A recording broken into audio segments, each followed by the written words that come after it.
fanavotam-pirenena kianja magrobeorika vonona ny rehetra ianao sisa amandrasana raha rahampirenena tsy mandeha ny fametram-pialany ny filohampirenena ny vaolana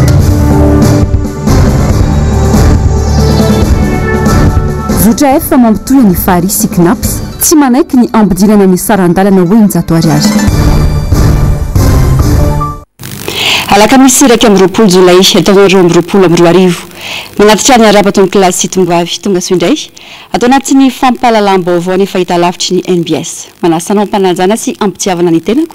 anaraka ny antsipriam-baovao hatramin'ny farany vaovao ny politika avy trano anokafantsika ny fiarana amin'ity alina ity tsy mbola tanteraka ny fanavaozana ny fifidianana ny sefokotany izay rafitra ifotony amin'ny fanatanterahana ny lisy-pifidianana koa tsy atokisana ny sy ny mangahara sy ny fandraisana anjara ny rehetra amin'izay fifidianana ho avy io no teboka lehibe faharoa no azavan'ny filoha teo aloha marika Ravalomanana tamin'ny fanambarana nataony tsy ahafahana mametraka fomba fiasa mangarahara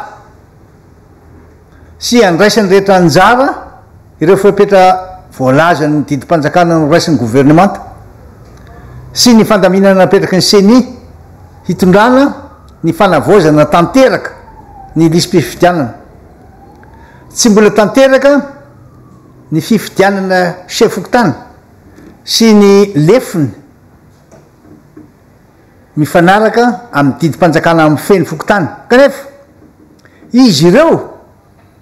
no tompona andraikitra voalohany eny amin'ny fokotany ka tokony olona anana ny mpifidy fitokisana ka afaka ny anentana ny rehetra andray anjara amin'ny fanavoizana tanteraka ny lisy-pifidianana akoatr'ireo voalaza ireo deo koa ny fahasairanana menjady ny vahoaka amin'ny fotoana natanterahana ny fanisana ny mpifidy isa-tokantrano ohatra amin'izany ny fantrana manjo azy ny tsy fandripahalemana ny ratsy ny lalana ary koa ny tsy fatokisana misy intsony amin'ny mpitondra kehitriny sy ny tsy fandraisan'izy ireo andraikitra amin'ny fiainana ka tsy azahoana lisy-pifidianana madio sy ahitana anaram-pifidy rehetra takiny filoha marika Ravalomanana no izany ny famoahana fepetra azony rehetra mandray anjara amin'ny fifidianana ary ny fananganana ny komity bokotany voafidy ny fokon'olona famonjany eo amin'izay vaovaon'ny politika izay atrany saika natonga solotena avokoa ny faritra rehetra manerana ny nosy hanatrika ny fionam-be ho an'ny fanavotam-pirenena izay atao eny amin'ny kianjany magrobeorika ny sabotsy ho avy zao nanao fanambarana miaraka izy ireo androany manentana ny olom-pirenena antoko politika fikambanana maro ho avy anatrika ety fotoan-dehibe ety fanadiadiana eo amin'ny sary sy rindran-tsariny Mathieu Princy fotoana zao asahina ijoroana anavotana amin'ny firenena tsy misy isalasalana fa ny fandraisanao fandraisantsika andraikitra ihany no ahafana miala anatin'izao fahasairanana sy fahoriana lalina menjady amin'ny malagasy izao mila mifoa amin'ny toromaso ny rehetra tsy vitany fimenomenomana intsony ny zava-misy lalana iray atonavana amin'izany mihetsika fanavotam-pirenena izay atao eny amin'ny kianjany magrobeorika ny sabotsy ho avy zao tsy adidina irery fa diditsika rehetra ny manavitra ny ty tanindrazantsika ity koa izany no mbola iantsonay sy iangavinay ary anentananay ny rehetra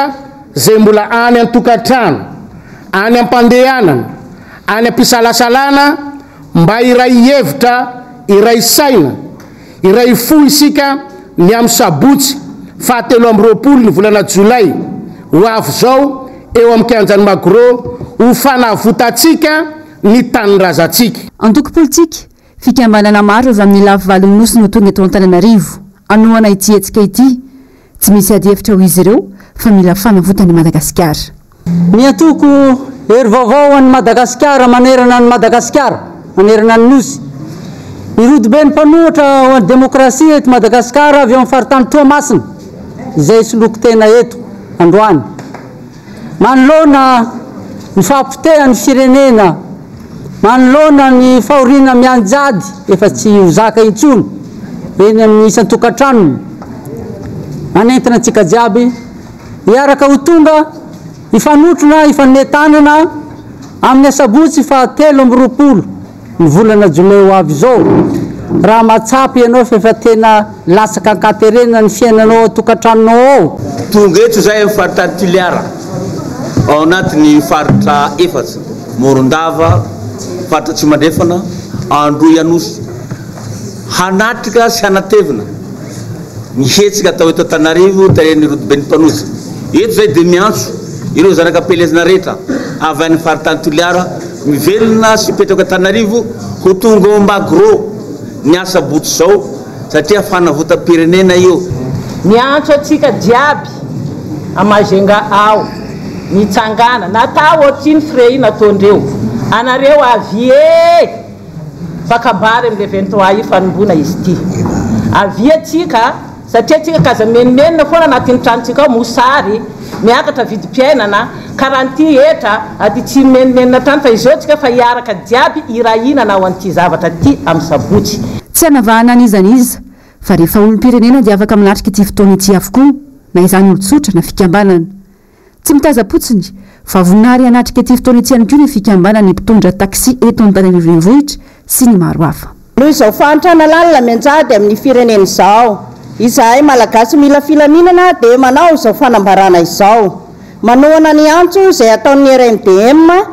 amin'ny 23 juillet ho avy izao ho fisiany fotoanan-dom-pirenena koa mba hahafahanay mamany olana izay mangeja mafy ny firenena taxi dia manohana nyzao fiantson'ny RMDM zao zay taxi dia misedra olana noho ny be marina ataon'ny commune zay tsy mitratra ny teny nampaneny lakolosy tety seroka ankehitriny rehefa na eny zay fa miara-metana ireo rehetra manana olana mba hampaneny lakolosy miaraka daholo dia tonga zahay ny teninay dia tsotra aza menimenina irery-intsony andao iaraka hampaneny lakolosy miaraka isika vahoaka sy izahay olom-boafidy ao anatin'izany aza vela ho adidinay olom-boafidy irery-intsony no mijoro ho atsika fa isika mihitsy no mila sa isika mihitsy no mila mijoro samy resy lahatra ny rehetra ary nanamafy ny antso efa nataon'ny Filomark Ravalomanana misy ny fitoanandom-pirenena na iroso na tsy roso amin'izany ny fitondram-panjakana efa mazava ny lalana hoy izy ireo ny tenin'ny filoha-pirenena teo aloha président Mark Ravalomanana dia mazava ilaina ny fifampiresahana raha mbola te hiresaka ka te hieno ilaina izany fa ho anareo zay efa manao be marenina ka tsy mihaino ny hevitry ny hafa fa mieritreritry ny tenanareo fa mafy be eto amin'ity firenena ity anareo ny anareo fa izahay dia mbola misitona sainy rehetra hoe tokantranontsika Madagasikara adiditsika tsirairay ny mitady ny vahaolana hoentina manatsara sy mitady ny soa ho an'ny taranaka faramandimy isokatra maraina ny vavady any mikanja ny magrobeoritrika ny sabotsy 13 jolay avy zao ary anomboka amin'ny 10 maraina ny fotoana andraisany rehetra anjara iafaka ihany koa ity hetsika ity izy ny fandraisan'ireo fitarenana sosikevitra avy amin'ny olom-pirenena ahafana manafitra ny firenena efa vonafiko ny rehetra ny fanapaha-kevitra ao anavotana ny firenena sisa nondrasana anatitra taratasy fangatana fametram-pialan'ny filoham-pirenena eny amin'ny fitsarana avo momba ny lalam-panorenana ny fivondrona ny tanora avy amin'ny fikambanana maro ny alatsinana izao ny votra izany nandritra ny fivoriam-peno tanteran'izy ireo androany tetsy Analakely fanadihadina ny baribary toy ny vaiakandrina ary voapirofo fa tsy niomana ary tsy vonona nitondra tena fampandrosoana marina eto amin'ny firenena ny fitondram-panjakana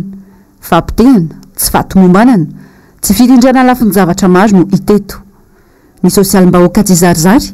ny toekarem-pirenena potika ny fanitsaka tsan-dalàna tsy laza intsony ny fiainany malagasy amin'ny ankapobeny mihitsy no mitrosina amin'ny tany fa mpanantenana tsy mandeha ihany kanefa ny asa zara fa vita na tsy vita mihitsy aza tsy afaka ny an'izao intsony ny malagasy efa reraky ny fiainana vao maika hanampitrotraka ny fahorim-bahoaka ny zava-misy tsy misy afa-tsy ny fametram-pialany ny filoha no vahaolana ho ny fikambanany tanora avy amin'ny fikambanana maro raha ny hevitra tapaka nandritra ny fivoriam-bena ataon'izy ireo androany ny alatsinaina avy zao no eny amin'ny HCC na fitsarana avy momba ny lalam-panorenan'izy ireo anatitra ny antota taratasy fagnatana ny fametram-pialan'ny filoham-pirenena izay tsy miraharaha fiainam-bahoaka ny fitondrana fa ohatra loatra ny fanitsakitsahana ny lalam-panorenana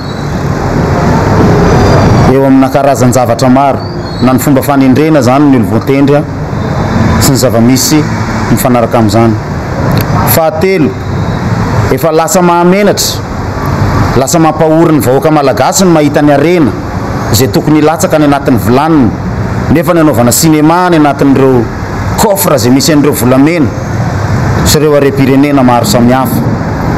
Faefatra, fahadimy, maro loatra ny olona maty tamin'ny coronavirus no ny tandrevaka nataon'ny fanjakana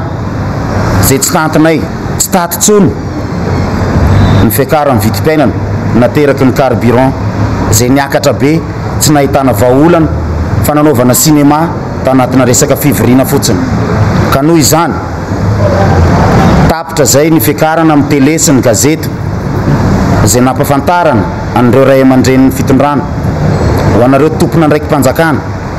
zay tokony ho andraisanareo ny adidinareo sy ny andraikitrareo sy ny fitadiavanareo vahaolana mahakasika an'izao olana mahazo ny malagasy ray amanontolo zao. Ka noho izany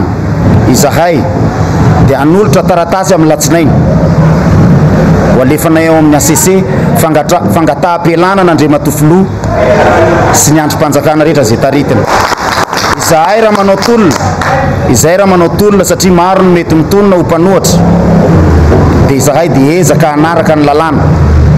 mba tsy hisinitsony ny sorona malagasy ndeha hamony ainy amin'ny resaka tolona fa mba tena mba ho tolona anaraka ny lalàna sy anaraka ny tokony ho izy ny zavatra zay ho atao, ka mba tena engany ampibaribary ny atao hoe demokrasia ny mpitondra, ka anaiky fa efa tsy hainareo tsony le izy. Feno mikapoka tsy afaka nitaza-potsiny manoloana ny zava-misy eto amin'ny firenena ny tanora izay ambaratra ny fahoavin'ny firenena. Fikambanana manodidina ny 27 izy ireo no nanapa-kevitra ny rahina ho an'ny fanavotam-pirenena ka niaraka nanao ity fivoriam-be androany ity tetsy Analakely. Ivondrona anatin'ny fikambanana iray izy ireo ka teto dia miantso ny fikambanana rehetra ka mitovy fomba fijery amin'izy ireo anatevindary ny ity fikambanana ity. Nanamafiatrano izy ireo fa anatin'ny fanarahan-dalana tanteraka no naovana ny fangatana rehetra.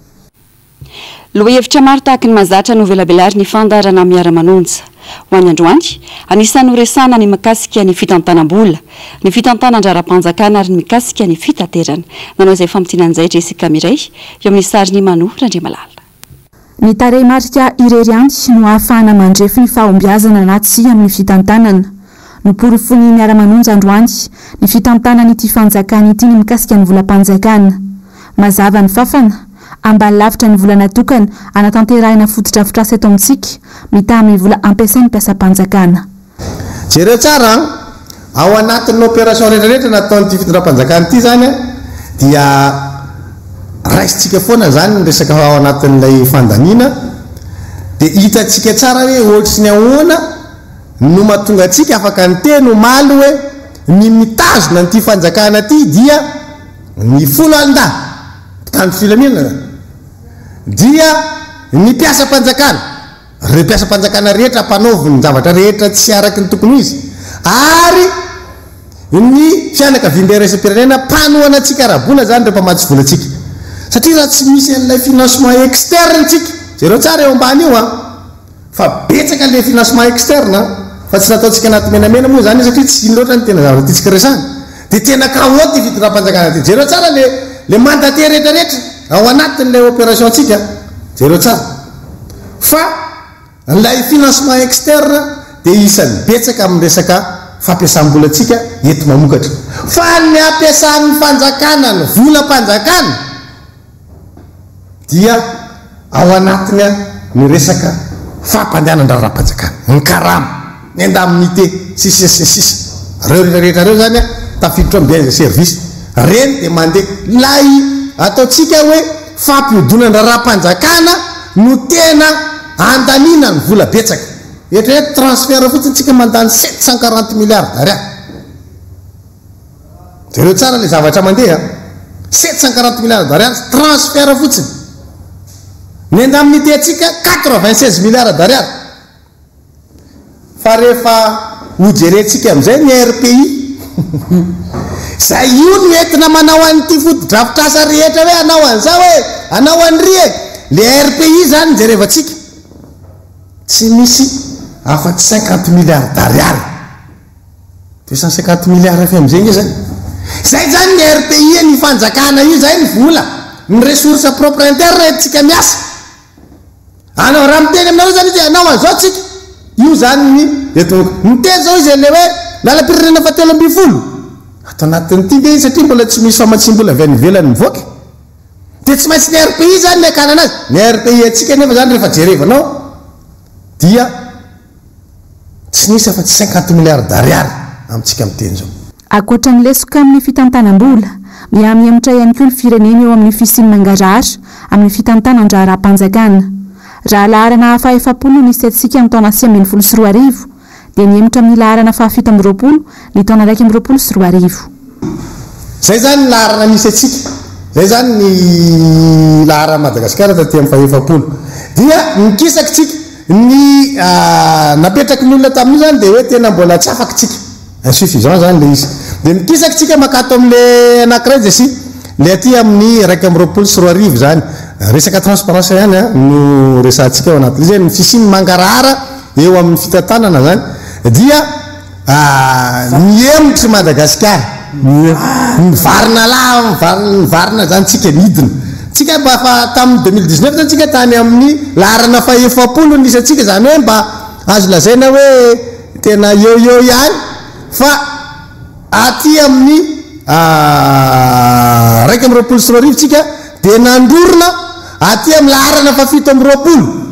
fa mitena ny toekarena sy ny mpandrarary ny mpitatitra kosa no andika ny miara-manonja ny fikasan'ny fanjakana anafatra fiara eto amintsika efa nomen'olona tsiny tamin'le téléphérique 151 millions d'euros hoe tsy zany ny olan'ny embouteillage dada aza babena trosa i Madagasikara ho an'ny tombotsoana Antananarivo renivohitra amina frais 4 000 ariary zarainao zone roa le izy ligne roa de safanga le téléphérique fihinanay mbola atao riny anafatra bus be 500 000 nisany de ny atsasany raisin'ny fanjakana de ny atsasany raisin'le mpitatitra de le bus be mahazaka olona 520 mipetraka 520 mitsangana io de ianao ve tsy mijery voalohany indrindra aloha misy bandy kely malagasy mba miasa manao asa fitaterana eto de hovonona ndray zany reo mpitatitra kely reo maninona raha reo mikolokoloana kojakojaina mamorinasa ara manahirana fitondram-panjakana sy mamporisy an'ny secteur privé mitadiavinareo asa ka maninona reo tary reo raha reo mikojakojaina sy kolokoloina anisan'ny noresahan'ny fandarana ihany koa ny mikasika ny fampanantenana marobe tsy nisy tanteraka ity fitondrany ity ny fepitopitantana nefa efa madiva hivarana oatantsika hatreo ny mahakasika ny vaovaony politika efa hivadika lafim-baovao hafa kosa isika atao anatin'ireto fanadiadina manaraka ireto manodidina ny fitaterana dia tsy manaiky ny ampidinana ny sarandalana hoenjatao ariary ny mpitatitra eo amin'ny zotra F mampitoy any fary ankarobato sy knaps matsiantoka izahay raha io sarandalana io no ampiarina hoy ny mpitatitra ireto farany izay nanao fitokonana no izay tsy fanekeny fampidirana ny sarandalana izay androany onjalalana nefa manana ny manao ny fanadiadiana eo amin'ny sariny Mathieu Prancy ny tokony tsy ny asa vokatra ny tsy fanekeny izy ireo ny fampidinana ny sarandalana hoenjato ariary ny mpitatitra amin'ny zotra F mampitoy any fary ankarobato sy knaps androany raha nambaram-pitatitra dia 700 ariary ny sarandalana efa mifampiresana sy mifanekeny coopérative ny mpitatitra ny tompon-dra fiara ary koa ny ben'ny tanàna fa ampiarina ao amin'ity community taoriny fiakaran'ny viditsolika nefa dia izao anaovan'ny ben'ny tanàna letrezana izao indray ny ampidinana izany fa tiantoka ny hoenana mpitatitra raha nambaran'ireto farany raha toka ampidinana hoenjato ariary ny sarandalana tsy tokony ampitoviana amin'ny coopérative miasa eto andrenivohitra ny coopérative miasa amin'ny faritra ivelana Antananarivo no ny lalan'izy ireo lavitra kokoa tsy ahivona fa vao maly no nanao fanambarana amin'ny tsy fanekena ny ampidinana sarandalana hoenjato ariary ihany koa ny coopérative mivondrona amin'ny FMA izay miasa eto Antananarivo renivohitra tsy niasa izahay bus akarobato ifarikinampy sandroany satria anampidiny ben'ny tanàna nakarobato hoenjato ny sarandalana eto aminay izay sarandalana ny fanarahany UCTS ny commune Karobato a ny coopérative Copima ny coopérative Comafila de nidina enjato ny saradalana ny ampy hoe zay tratra miasa amin'ny sarandalana fitonjato de tonga de fourrière avy hatrany ary tsy mahazo mihetsika ny fiara folo andro maty antoka loatra izahay amin'ity sarandalana ampidinina enjato asa mamelona ny station fotsiny zany izahay am'izao izahay nefa ny tena sarotra anay ny tena izy ny subventionné anay an'le zavatra tsy sarotra be zany fa ny anay zany aty amin'ny frais zay efa nekenay tamin'ny vomivoaka ny sarantaina ny vidin'ny gazoil hoe 10,000 latsaka zato de efa nisy ny fivoriana tany amin'ny ministère tany amin'ny ICTS izay nanapaka valonjato. Tsy nisy ny fiarany asa androany ho anty izotry ity izay nahatonga filaharana teny amin'ny toerana fiantsona ny zotra efa teny amin'ny kinapo sy maranio. Tokony ny mpitondra no hitady vahaolana manoloana izao fiakarany viditsoloka izao hoy ny olom-pirenena satria dia mizaka ny fidangana ny vidim-piainana ihany koa ny mpitatra. Le amin'le resaka frais le nahidina eninjato etsy eninjato fa fitonjato frais andro zareo. Hatramin'ny maraina misy bis veto fa misy bis tao vao maraina be tamin'ny enina teo de anakoroa ihany teo de zao izao tsy miverina teo tsony. Le izy kosa aloha ny amin'le frais le gazoil niakatra be nefa mba normal ihany le fitonjato ataony an'le izy fa ampidiny zareo eninjato le izy misy ara dimanjato eninjato lameny nefa le gazoil niakatra be amiko aloha le izy mian'le chauffeur sy le réservera satria raha 5,000 sy 4,000 kosa no entiny ao an-trano mety mbo sahirana ihany izy rehefa avy eo versement am-patron tsy maintsy fianona fampakariny ny azo ny frais mandeha amin'ny olona mandeha fa le fitondrana sy lianina mihitsy manidina an'le frais. Mbola manjavozavo loatra eto ny mahakasika ny tena sarandalana ho ampiary ny UCTU sy ny UCTS. Maro ireo coopérative sy mpitatitra tsy manaiky ilay sarandalana eninjato ariary napetraky ny fitondrana. Tsy mitsinjo fa mamono anay sarandalana miatra amin'izao io raha ny fanambaran'ny mpitatitra trany. Vaovao manodidina ny fampianarana kosa indray tsy misy fiafarany fitakiana eo amin'ny lafiny fampianarana manoloana ny tsy fisitrahan'ireo mpiambina fanadina-panjakana ny vakasion izay tokony efain'ny fanjakana. Ankoatra ny fitakiana nataon'ireo mpiambina ny fanadinana BEPC faranteo dia nanao fitokonana ihany koa ny mpiambina ny fanadinana baccalauréat tetsy amin'ny toeram-panadinana LMA androany. Vakasion taona 2022 sy 2023 no takin'izy ireo raha toka efa voaefa ny an'ny mpiasa-panjakana ho hiatrany ny fanazavana. Vaovao manodidina ny sosialy kosa indray dia mila ezaka ny fampiarana ny lalàna mahakasika ny fampanajana ny zon'olona manana fahasembanana hoy ny fikambanana mpiaro ireny karazan'olona ireny androany. Na izany aza nefa dia efa manomboka miroso tsikelikely amin'ny fampanajana ny zon'izy ireo ny eto Madagasikara. No tanterahina androany tetsy Anosy ny fifamindram-pahefana teo amin'ny tale teo aloha sy ny tale vaovao hitantana ny fikambanana mpiaro ny zon'olona manana fahasembanana na ny CBM. Unjalalaina Ranaivo Manana sy Mathieu Princy. Efa miroso tsikelikely amin'ny fampanajana ny zon'ny olona manana fahasembanana isika eto Madagasikara hoy ny fikambanana mpiaro ny zon'ny olona manana fahasembanana. Na izany aza nefa mbola lavitra ny lalana hatongavana amin'ny fampiatiana ny zon'izy ireny. Antony maro ny mahatonga izany toy ny toe-tsaina raiky tapisaka amin'ny faniliana ny karazan'olona toy ireny eny anivon'ny fiarahamonina. Raha ny Totanisa ambany tany fidiran'ny zaza manana fahasembanana 3 ka hatramin'ny 5 taona eny amin'ny sekoly ambaratonga fototra izay tsy misy afa-tsy 13 isanjato ihany.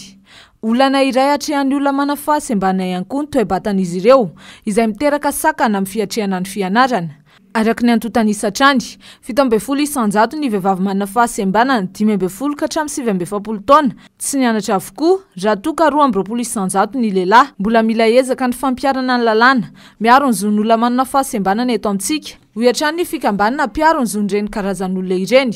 Afaka mandray anjara ny fampandrosoana amin'ny firenena ny olona manana fahasembanana raha tsy misy ny faniliana azy ireny. Raha ny eto Madagasikara mikasika ny zon'olona manana fahasembanana dia efa maro ireo dingana izay natao. Raha tsy teny fotsiny afa-tsy ny fisian'ny lalàna maro isan-karazany momba n'izany zon'olona manana fahasembanana izany efa nakatoa ny fifanarahana iraisam-pirenena momba ny zon'olona manana fahasembanana isika eto Madagasikara. Raha amin'izay lafin'izay zany dia azo tenenina hoe efa betsaka ihany ny vitantsika eto Madagasikara kanefa maro ireo izay mbola miandry satria eo ny fakatoavana ny fifanarahana iraisam-pirenena famoahana lalàna isan-karazany fa eo indrindra le fanovana le toe-tsaina eny fotony mihitsy ho an'ny fiarahamonina malagasy izay mbola manilika ny olona manana fahasembanana fa ny fampiarana ny lalàna zany mbola mila ezaka ary iny tsy vitan'ny sehatra fiarahamonim-pirenena fotsiny fa iny tena isika vahoaka malagasy iray manontolo mihitsy fiarahamonina malagasy iray manontolo mihitsy mila mahatakatra mila mahafantatra mila resy lahatra fa olombelona mitovy amintsika rehetra ihany ny olona manana fahasembanana ka misitraka ny zo ohatra antsika rehetrarehetra. Tsy vita amin'ny fikambanana piaro ny zon'olona manana fahasembanana irery ny ady amin'ny fampanajana ny zon'ireny karazan'olona ireny fa mila ny fandraisana ndraikitry ny tsirairay indrindra fa ny fanjakana nototosaina androany fifamindram-pitantanana teo amin'ny talety teo aloha ny CBM Madagasikara izay fikambanana piaro ny zon'olona manana fahasembanana sy ny tale hitantana vaovao ity fikambanana ity. Ataory ny fampiatoana sy fandrarana ny fivarotana ilay glasy agendaz dia fantatra fa vokatra maro ahitana ny la vanille bourbon avy eto Madagasikara tahaka ny crème glacée vanille bourbon de Madagascar, ny crème glacée chocolat Manjari de Madagascar Prestige, ny crème glacée vanille bourbon de Madagascar, ny pot vanille bourbon de Madagascar,